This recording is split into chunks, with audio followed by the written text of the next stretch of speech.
The Xerion diplomatic cruiser, harmonious contemplation, hung in space like a crystalline cathedral, its bioluminescent hull pulsing with the rhythm of 10,000 meditation chambers. Inside, Ambassador Velthara of the Third Ascension reviewed what her species generously called intelligence reports, and what any reasonable being would recognize as elaborate documentation of their own incompetence.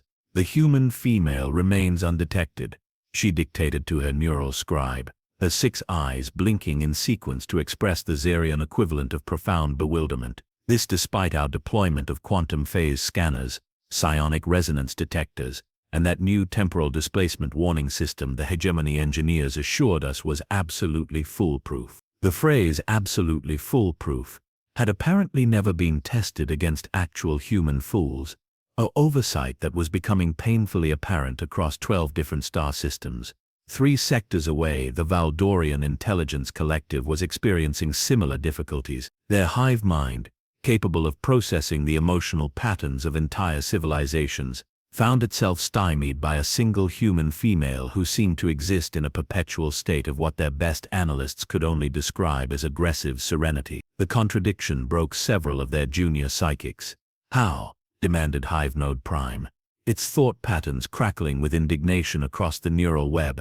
"Does one entity maintain perfect emotional equilibrium, while clearly planning acts of extreme violence?" The question rippled through 47,000 interconnected minds, producing only variations of the galactic equivalent of a confused shrug. Meanwhile, aboard the Altarian surveillance vessel Endless Bureaucracy, 3 different species of intelligence officers sat around a holographic display showing absolutely nothing of interest. This was, paradoxically, the most interesting thing any of them had observed in weeks. "She was here," insisted the Altarian commander, his tentacles twitching with barely contained frustration. "Our thermal sensors detected human metabolic patterns in this exact location for 47 standard minutes." "And yet," observed his Nexari counterpart, politely folding her forearms in the gesture that meant either deep contemplation or barely restrained homicidal urges depending on cultural context, "your recordings show only empty space and what appears to be a very confused maintenance drone."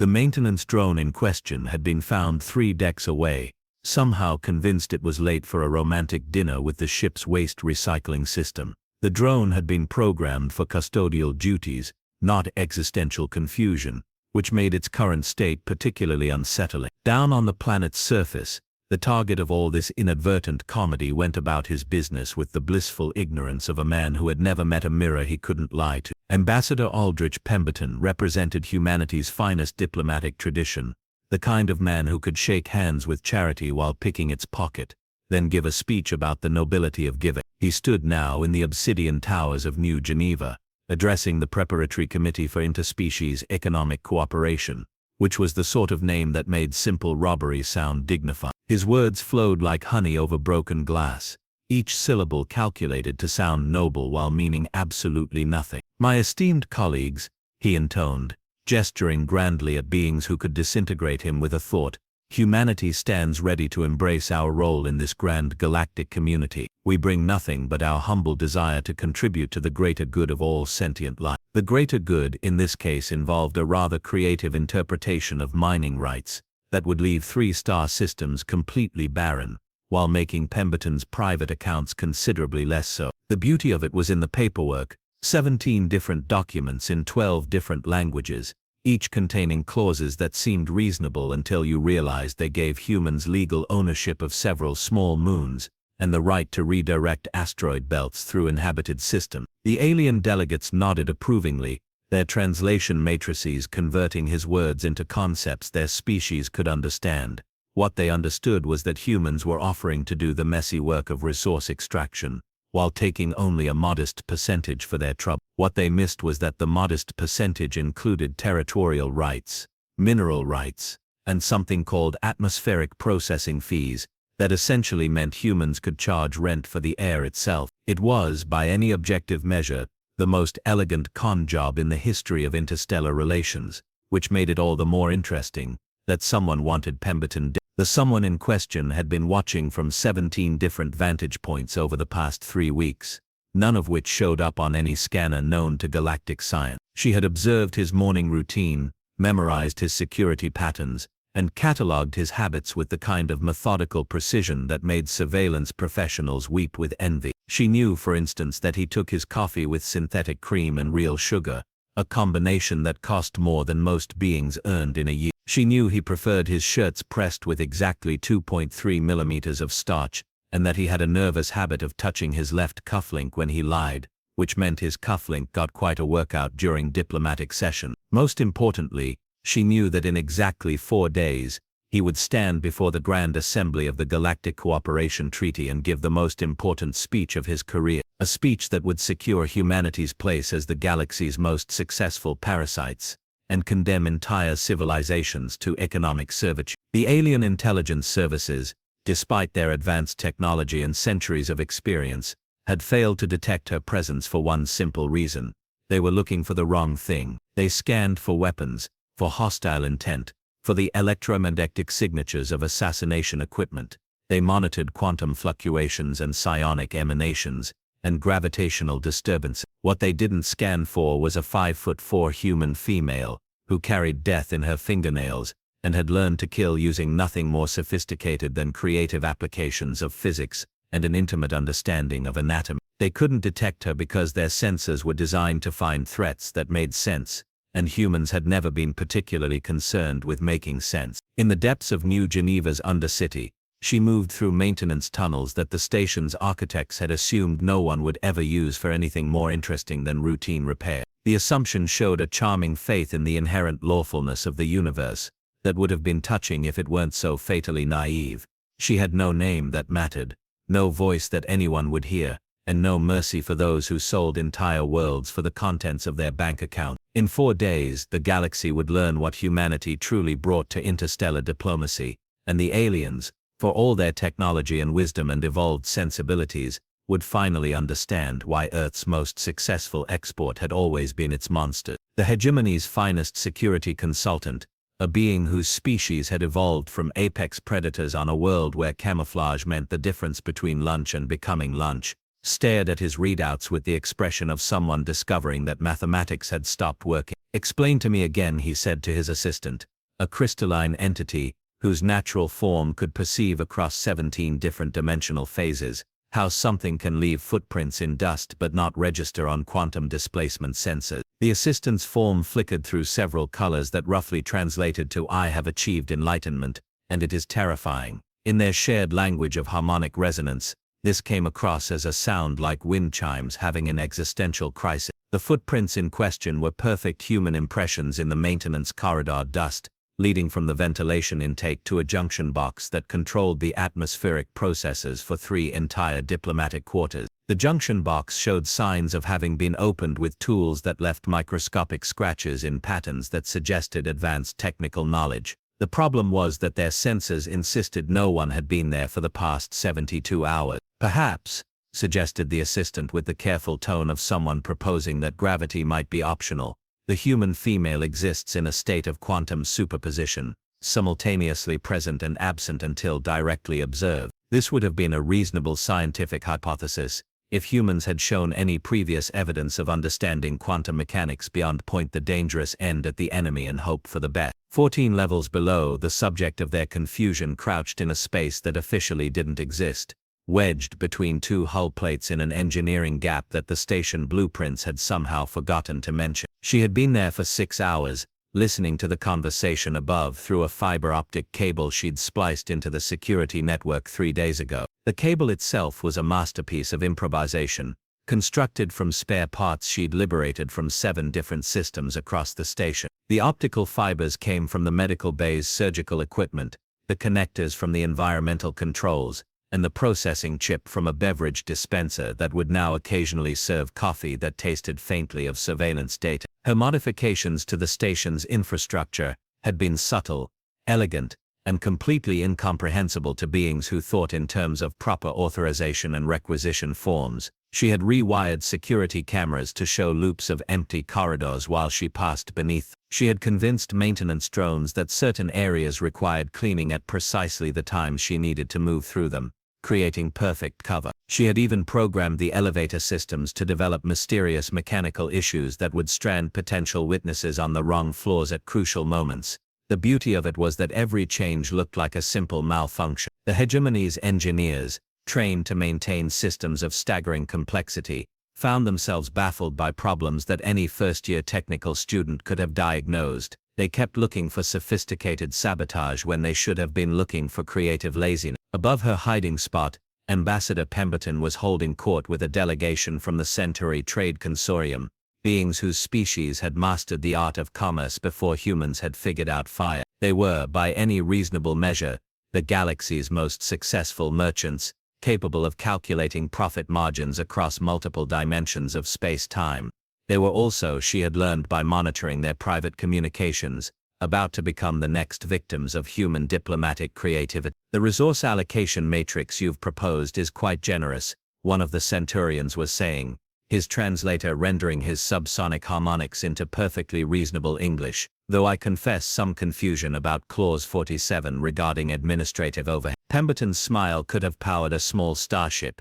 Ah, that's simply a standard adjustment for the complexities of interspecies commerce. You understand, I'm sure, the difficulties of coordinating between different technological standards, different temporal reference frames, different concepts of basic mathematics. What he didn't mention was that administrative overhead was calculated using a formula that included compound interest, dimensional drift coefficients, and what the fine print described as cultural adjustment fees. By the time the Centaurians realized they were paying humans to manage trades that were already managing themselves, their most profitable shipping routes would be legally owned by a shell corporation registered in a system that didn't technically exist yet. The assassin had spent 4 hours the previous night copying their private communications, not because she needed the information for her mission, but because watching civilizations with millions of years of experience get swindled by a species that had only recently figured out faster than light travel was genuinely entertaining. Her entertainment was interrupted by the arrival of new security personnel,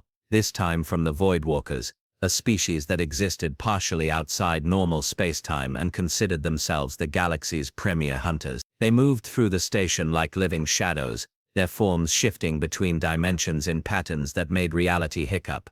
The prey exhibits unprecedented stealth capabilities, their commander reported to some unseen superior, his voice coming from 3 different directions at once. She moves without disturbing the quantum foam, leaves no psionic residue, and appears to exist in a state of temporal flux that makes tracking impossible. The reality was considerably more mundane. She moved without disturbing the quantum foam, because she stayed in areas where the foam was already disturbed by the station's natural operations. She left no psionic residue because she had no psionic abilities, which turned out to be the perfect defense against psionic detection. And she appeared to exist in temporal flux because she had learned to move between the station's routine maintenance cycles, becoming effectively invisible to systems that were designed to ignore scheduled operation. The Voidwalkers had evolved on a plane of existence where predator and prey engaged in cosmic games of hide-and-seek across multiple dimensions. They were prepared for enemies who could bend space, manipulate time,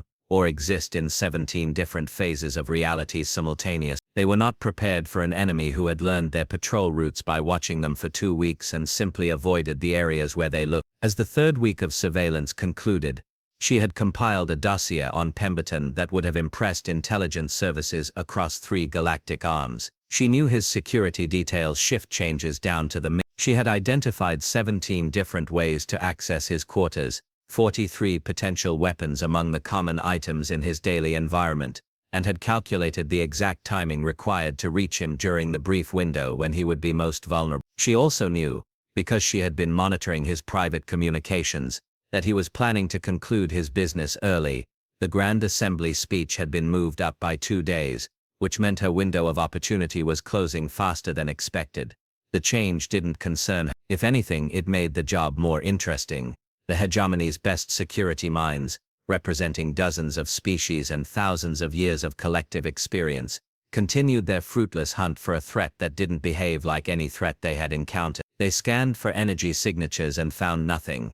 They monitored for hostile thoughts and detected only the ambient background irritation of beings who couldn't find what they were looking for. What they couldn't understand was that they were hunting someone who had learned warfare from a species that had spent its entire evolutionary history fighting everything that moved, including itself. Human tactics didn't make sense because humans had never been particularly interested in fighting fair. In 36 hours the Grand Assembly would convene, and Ambassador Pemberton would give the speech that would cement humanity's position as the galaxy's most successful con artist. Thousands of representatives from hundreds of worlds would witness what they believed would be a historic moment of interspecies cooperation. Instead, they were about to get a masterclass in why humans had always been better at ending things than starting them. The Grand Assembly Hall of New Geneva was a monument to galactic cooperation, which was to say it was an architectural nightmare that somehow managed to accommodate beings who breathed methane, entities that existed as pure energy, and at least 3 species that considered solid matter to be a quaint suggestion rather than a physical law. The chamber itself defied conventional geometry, its walls curving through dimensions that hurt to contemplate while somehow providing perfect acoustics for everything from subsonic whale song to ultrasonic bat speak. The seating arrangements had required 17 different engineering teams, 4 diplomatic incidents, and 1 small war between the Furniture Design Collective and the Anti-Gravity Seating Alliance. Ambassador Pemberton stood at the central podium, surrounded by the greatest concentration of advanced intelligences in the known galaxy, and felt exactly as comfortable as a man who had spent his entire career lying to people far smarter than himself, which was to say, perfectly at home. "Distinguished delegates," he began, his voice automatically translated into 4,847 different languages, 3 forms of telepathic communication, and at least 1 interpretive dance. Today marks a new chapter in the ongoing story of interspecies cooperation. The ongoing story, as anyone with access to economic projections could tell you, was rapidly becoming a horror novel, with humanity in the role of the monster that pretended to be the victim right up until it ate everyone else. High above the assembly floor, in the observation gallery reserved for cultural attaches and beings whose species were too new to galactic politics to get real seats, she crouched behind a ventilation grate that provided a perfect view of the proceeding. The grate had been installed by hegemony engineers, who had correctly calculated airflow patterns and structural stress loads, but had somehow overlooked the possibility that someone might use it as a sniper's nest. The oversight was understandable. Most civilized species had evolved beyond the concept of assassination, considering it a barbaric relic from their primitive past. The few species that still practiced political murder did so with elaborate poisons or sophisticated energy weapons that left impressive signatures across multiple spectrums of detection. None of them had ever considered the elegance of a simple projectile delivered with sufficient velocity to overcome the problem of distance and the inconvenience of armor. She had spent the previous night crafting her ammunition from materials readily available in any modern space station. The projectile itself was a titanium steel alloy needle she had carefully shaped from a structural support removed from a maintenance panel. The propellant came from medical oxygen canisters and cleaning solvents that, when combined in the right proportions, produced a remarkably effective chemical reaction. The delivery system was perhaps the most elegant part of the entire operation. Rather than smuggling in a traditional weapon that would have triggered every security system in the station, she had constructed a railgun from spare parts scavenged from the station's own infrastructure. The magnetic coils came from the gravity generator. The power cell was liberated from an emergency lighting system. The trigger mechanism was a modified door chime that she had programmed to respond to a specific subharmonic frequency. The frequency in question was embedded in Ambassador Pemberton's own voice patterns, which meant the weapon would fire automatically when he spoke the word humanity with the particular emphasis he used when delivering his most important points. She wouldn't even need to pull a trigger. Below her, the ambassador was warming to his theme with the enthusiasm of a man who genuinely believed his own propaganda. The unique perspective that humanity brings to galactic civilization cannot be overstated, he declared, gesturing broadly at beings who could manipulate the fundamental forces of reality with their spare thought. Our species may be young in cosmic terms,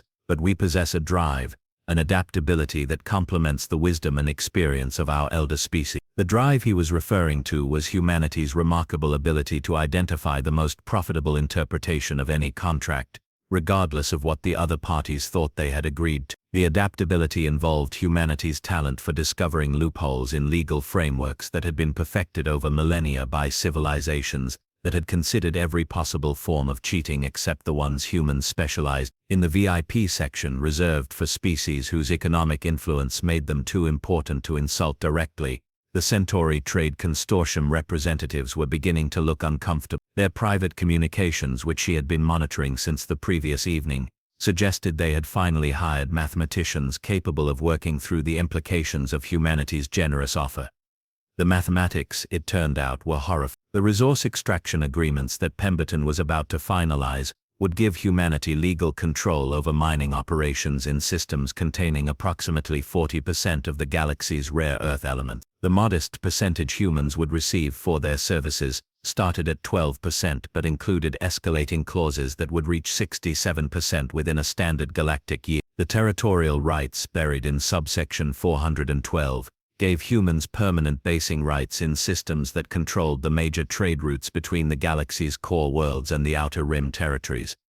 Most devastatingly, the cultural exchange provisions in Appendix 7 Alpha established Earth as the official mediating authority for disputes between species with significantly different technological development levels, which was diplomatic language for giving humans the right to arbitrate conflicts between any species that wasn't already part of the hegemony power structure.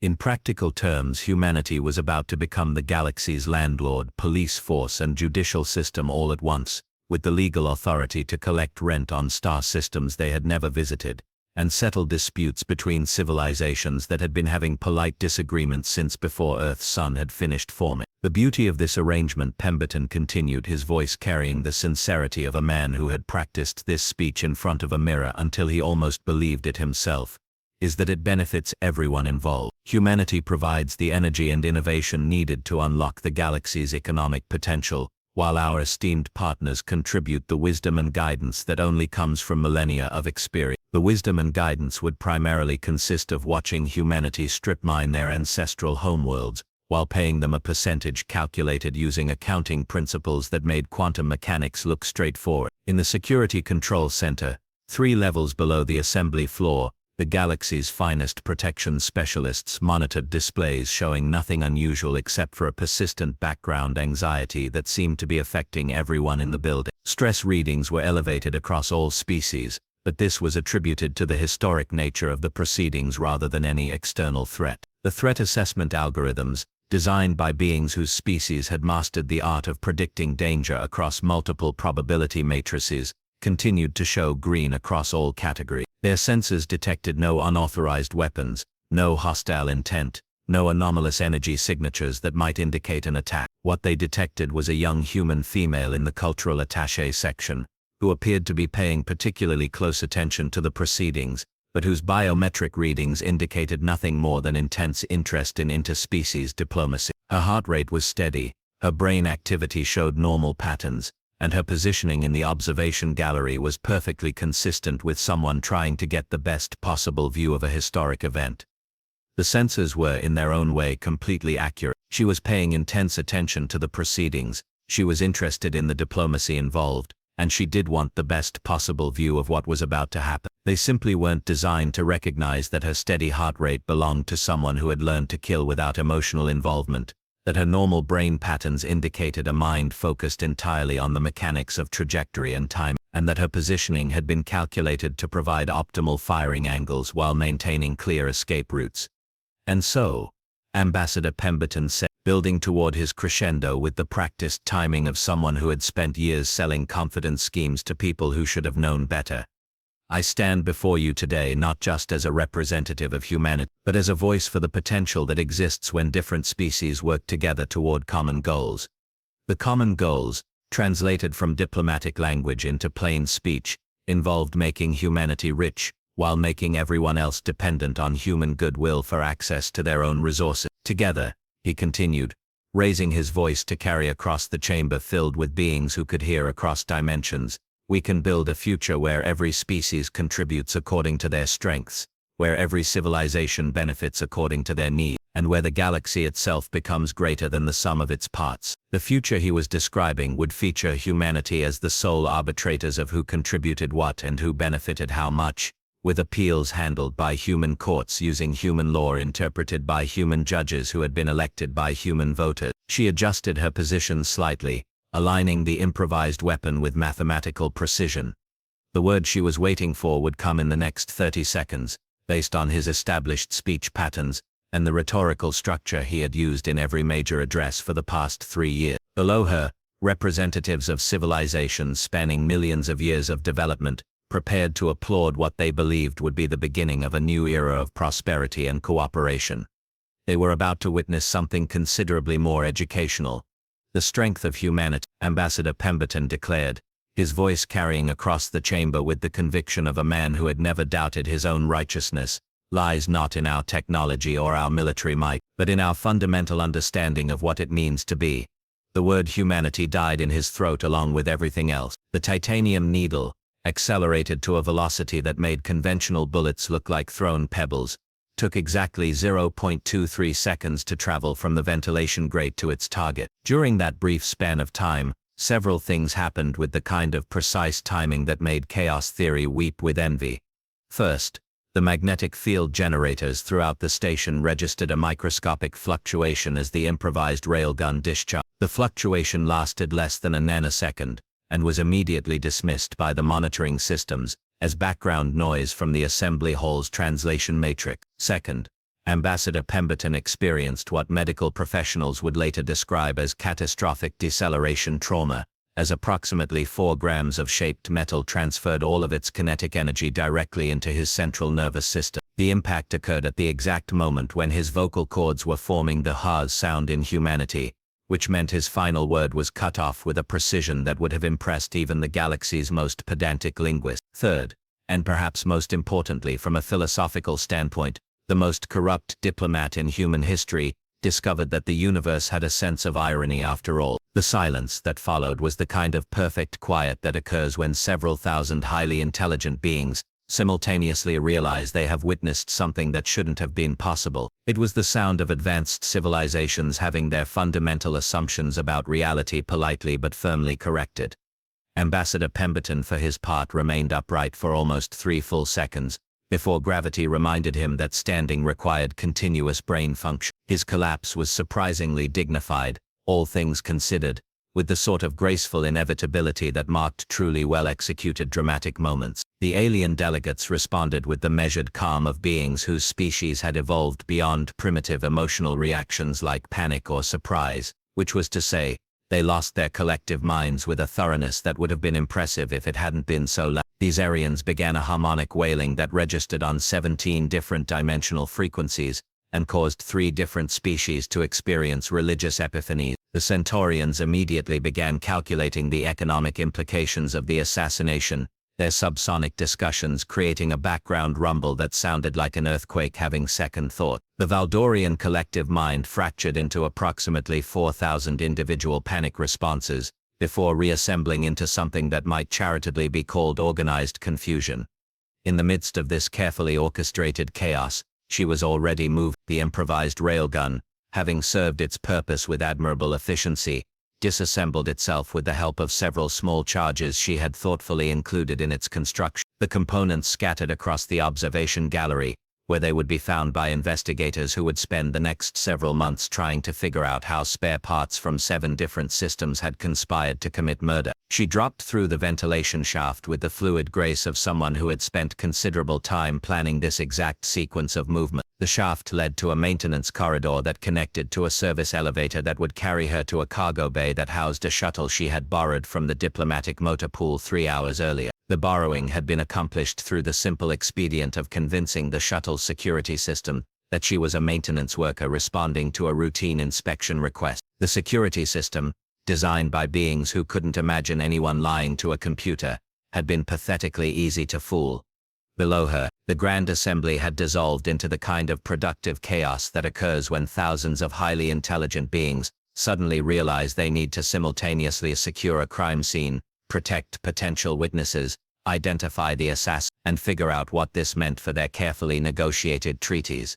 The security response was impressive in its scope and completely useless in its execution. Within minutes, the entire station was under lockdown, with force fields blocking every exit, scanner sweeps covering every corridor, and security teams from a dozen different species coordinating their efforts with the efficiency of a committee trying to organize a surprise party. They found evidence of the improvised weapon.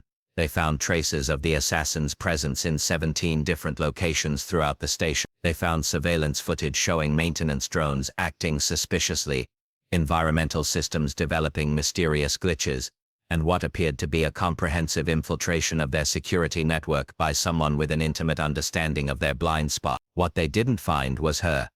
The stolen shuttle departed from Docking Bay 12 approximately 6 minutes after the assassination, during the brief window when the station's traffic control systems were being overwhelmed by emergency broadcasts and automated distress signals. The departure was logged as a routine diplomatic courier run, authorized by credentials that had been perfectly forged using real authorization codes she had extracted from the station's own databases. By the time anyone thought to check the diplomatic courier logs against the actual courier schedules, she was already 3 jump points away and accelerating toward the Outer Rim territories at a velocity that suggested she had upgraded the shuttle's engines with technology that wasn't supposed to exist yet. The investigation that followed would become legendary among law enforcement professionals throughout the galaxy, not for its success, but for its comprehensive demonstration of how advanced civilizations could be completely outmaneuvered by someone who understood that the most sophisticated security systems were still designed by beings who thought in terms of rules and procedure.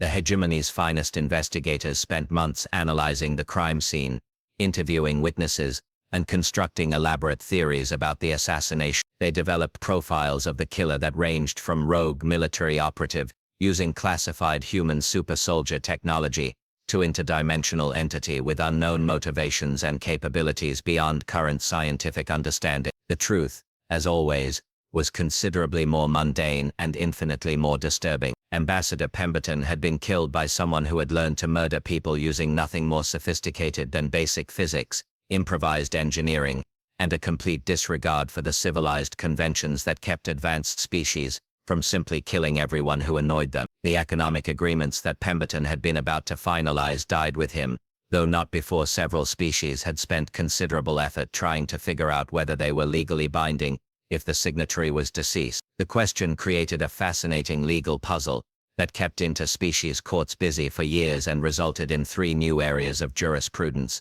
Humanity's response to the assassination was exactly what anyone who understood human psychology would have expected. They expressed shock and outrage at the violence, offered complete cooperation with the investigation, and quietly began renegotiating the economic treaties with terms that were somehow even more favorable to human interests. The new agreement, presented with appropriate expressions of grief for the late ambassador's vision, managed to give humanity everything Pemberton had been trying to achieve, while making it look like they were reluctantly accepting increased responsibilities out of respect for their murdered diplomat. It was, by any objective measure, the most successful assassination in the history of interstellar politics, having simultaneously eliminated a corrupt official and improved the negotiating position of his replacement. 6 months later, when the investigation had been quietly shelved and the various alien intelligence services had admitted defeat, a small freighter registered to a mining consortium in the Outer Territories received a coded transmission that contained nothing but a single word: finish. The freighter's captain, a grizzled human whose official records showed 30 years of honest cargo hauling, and whose unofficial records were considerably more interesting, deleted the message without reading it, and made a note to transfer a substantial payment to an account that didn't officially exist. Somewhere in the vast darkness between stars, she read the payment confirmation, and allowed herself the luxury of a small smile. The galaxy was a large place, full of corrupt officials and species who thought that advanced technology made them immune to the oldest form of politics humanity had ever practiced. She had work to do.